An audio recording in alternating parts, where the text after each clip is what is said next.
What's up, co-reporters, and welcome back to my channel. If you, like me, have always wondered how much it pays to be the heir to the throne, the Prince of Wales, well, I've got the answer for you, and it's actually rather interesting to find out. So basically, Prince William, now that he's officially the heir to the throne, before it was, Prince Charles when he was the Prince of Wales, and since Charles ascended to the throne, becoming king, that leaves William as the official recipient of the Duchy of Cornwall, which is a massive, like, billion-dollar estate that allows him to finance his and his family's lives. Well, they just released the official report. It's about 20 something pages long, and in a page of it, they reveal how much money Prince William drew as salary.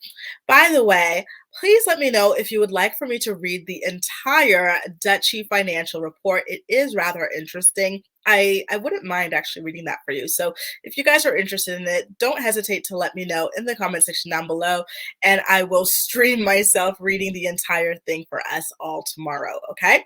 So here is the official report, and you see the big number over there, 23.6 million pounds. That is the surplus that the duchy has left over from all of their initiatives. When all the checks and balances are completed, that's the money that they've got left over in order to pay Prince William. Okay, you guys, so that's actually not bad. That adds up to about 7 million US dollars if you were watching it as an American. So this was highlighted in the value creation portion of their integrated annual report. It's on page 12. So here they describe their business model, and I'm going to read this page to you. Again, I would be happy to read the entire report for you. Just let me know. But here we're going to focus on Prince William's salary for now, okay? So on this page, page 12, they highlight their business model, and they say, and I quote, "Through our business model and with the guidance of the Duke of Cornwall, we approach our activities with commercial insight and social and environmental responsibility." So in the highlight section, they say that their distributable surplus was 23.6 billion pounds. It's a 1.8% average annualized increase over the last 5 years. So Prince William, I don't know, I guess whoever's managing your duchy fund did a better job than who was handling Prince Charles's duchy fund, because almost 2% increase compared to the last 5 years is quite impressive.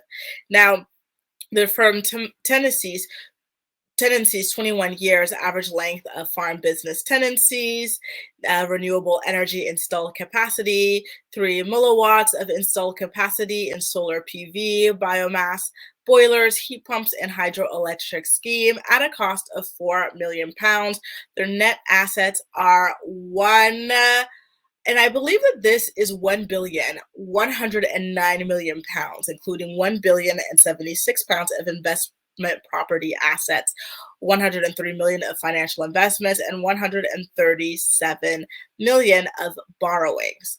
Wow, like their properties. Imagine having a real estate portfolio like that. In fact, correct me if I'm wrong, but I believe I remember hearing in a documentary that the Catholic Church has the biggest, real estate assets in the world.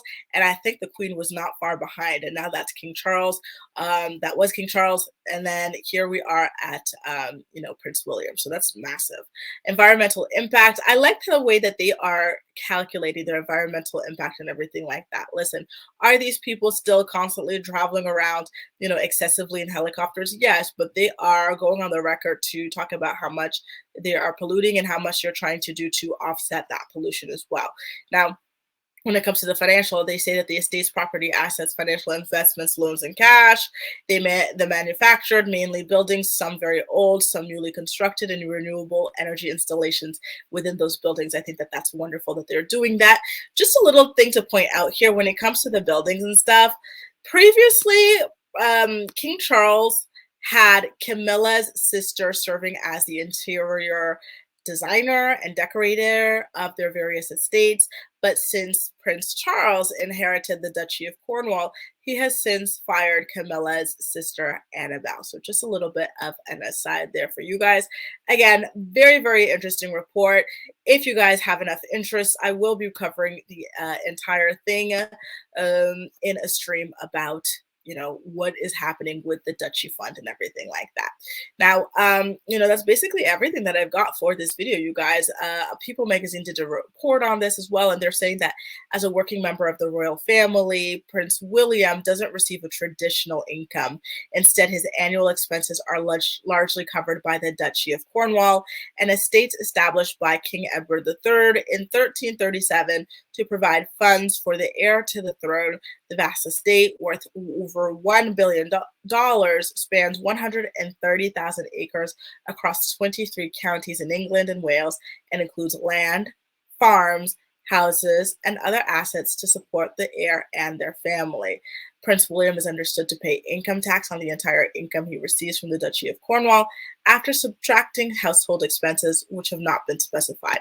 So Prince William was actually given an opportunity to be rather transparent about his income and his taxes in general, but he declined to disclose that with the public, which is in stark contrast to his more transparent father, King Charles. King Charles has always been rather transparent about his taxes. I do find it really interesting, like with Prince William being the younger of the two and being the heir versus King Charles being the king and everything like that. It feels like William is a lot more old school than his father. His father is a lot more approachable and everything like that. William comes across as very cold. For example, in the way that cancer was handled. King Charles was very open. There were no conspiracy theories about where he was, what was really happening to him and everything like that, because there didn't need to be, right? Because he was very open, he was very frank, and he was very honest from the beginning. But when William and Kate were handling Kate's, cancer diagnosis, what did they do? They took a long time to even say anything about health issues, right? And then they didn't provide any real photos or videos for a long time. They were providing fake photos for a period of time there. And so that led to a lot of turmoil. And so you would think that with everything that was going on there, William would have learned that, hey, like, you got to drop the cold act. You've got to be a lot more approachable, like your father or like your brother. Like, it's a big reason why you're not as likable as the other two. But nope, alas, he is still as secretive and as quiet and as distant and as cold as ever. Very, very interesting way to handle things, but I digress. Listen, I never really truly understood what the Duchy of Cornwall was. Like, people would talk about the duchy here or there, but it's really interesting to see that, like, they release like full-blown reports and everything about what's going on with the money and everything like that. So I am quite fascinated by all of this. Guys, let me know how you feel about the Duchy of Cornwall.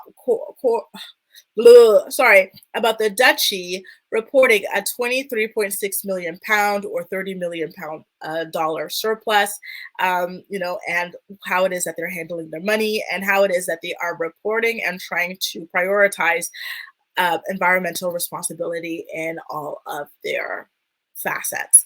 That's all for now for this video, and I'll see you in my next one. Okay, you guys, take care and have a great weekend.